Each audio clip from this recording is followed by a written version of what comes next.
السلام علیکم معزز ناظرین، اگر آپ ہمارے چینل میں نئے ہیں تو ہمارے چینل کو سبسکرائب کر دیں تاکہ ہر نئی آنے والی ویڈیو کا نوٹیفیکیشن آپ کو ملتا رہے۔ حضرت ابو ذر رضی اللہ تعالیٰ عنہ سے مروی ہے کہ میں نبی اکرم صلی اللہ علیہ وسلم کے ساتھ حرہ مدینہ میں چل رہا تھا، ہمارے سامنے کوہ احد آ گیا۔ آپ صلی اللہ علیہ وسلم نے فرمایا، اے ابو ذر رضی اللہ تعالیٰ عنہ۔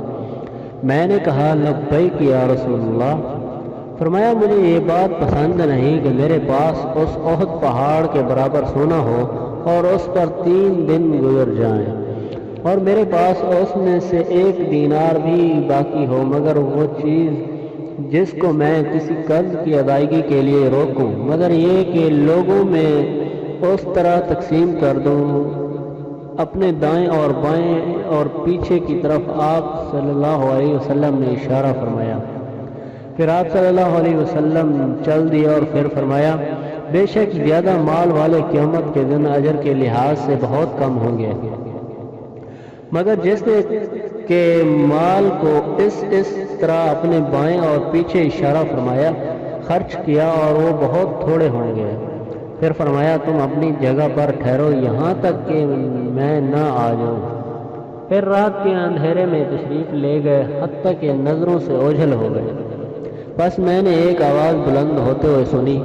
مجھے خطرہ ہوا کہ کہیں کوئی آپ صلی اللہ علیہ وسلم کے در پہ تو نہیں ہو گیا، لہذا میں نے آپ صلی اللہ علیہ وسلم کی طرف جانے کا ارادہ کر لیا۔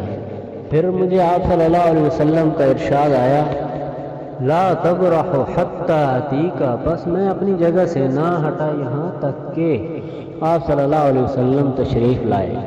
میں نے کہا، مجھے ایک ایسی آواز سنائی دی جس سے میں ڈر گیا۔ پھر میں نے ساری بات آپ صلی اللہ علیہ وسلم سے ذکر کی۔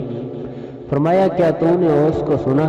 میں نے کہا، ہاں۔ فرمایا، وہ جبرائیل تھے جو میرے پاس آئے اور کہا، جو آپ صلی اللہ علیہ وسلم کی امت میں اس حال میں فوت ہو جائے کہ وہ اللہ کے ساتھ کسی کو شریک نہ ٹھہراتا ہو، وہ جنت میں داخل ہوگا۔ میں نے عرض کیا، اگرچہ اس نے زنا اور چوری کی ہو؟